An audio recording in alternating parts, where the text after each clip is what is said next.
Establishment और हुकूमत को ये तवक्को नहीं थी कि इस तरीके से लाखों की तादाद के अंदर लोग सड़कों पर निकल आएंगे और हमारे शेल भी खत्म होने लगेंगे और हमारे लिए बड़ी मुश्किलात पैदा होंगी। हमने देखा बहुत सारे पुलिस एहलकारों ने जिस तरह रिहर्सल की, मार्च किए और इंटरव्यूज दिए, उन्होंने तो ऐसा तासर दिया कि जैसे वो पूरी पाकिस्तानी अवाम को कुचल कर रख देंगे। लेकिन अब अवाम ने जिस तरह उनका घेराव किया है मुल्क के मुख्तलिफ शहरों के अंदर, अब लोग इस्लामाबाद की तरफ बढ़ रहे हैं। अगरचे बहुत सारी रुकावटें हैं, क्या रात भर होता रहा है, वो सारी डिटेल तो मैंने आपके सामने रखनी है। लेकिन इस वक्त एक और बहुत बड़ी खबर है और तहरीक इंसाफ का ये बहुत बड़ा आलमी एजाज तहरीक इंसाफ के नाम जो है वो लिखा गया है। सबसे बड़ी जो डेवलपमेंट हुई है वो तहरीक इंसाफ का आलमी रिकॉर्ड है।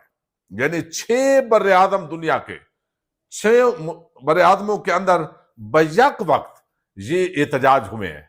और ये एहतजाज ऐसे नहीं हुए कि खाना पूरी हुई है। लंदन के अंदर आप देखिए तारीख रकम हो गई है। जो मुखालफ साफी हैं जियो न्यूज के, वो भी मान रहे हैं कि ये तारीखी, इससे बड़ा यहाँ पे जो जुलूस है एहतजाजी हवाले से इससे पहले तहरीक इंसाफ का नहीं निकला। यानी नून लीग बेचारी, उसका तो किसी और के साथ मुआवजा ही नहीं है।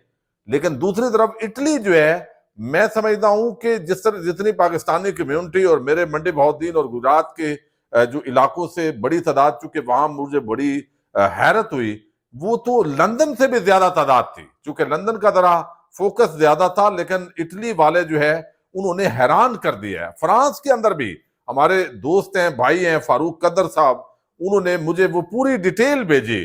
वहां मैंने खुद फिर वीडियोस मुख्तलिफ जो है वो ग्रुप्स के अंदर आई। बहुत बड़ा एहतजाज वहां पे हुआ। इसी तरह 27 मुल्कों के अंदर ये एहतजाज हुए हैं। कोई एक पाकिस्तान की जमात वो इस तरह के एहतजाज पूरी दुनिया के अंदर पाकिस्तान समेत बैक वक्त इतने मुल्कों के अंदर और इतनी बड़ी तादाद के अंदर हो रहे हों, ये 75 साल तारीख के अंदर पाकिस्तानी हवाले से ये एक रिकॉर्ड है।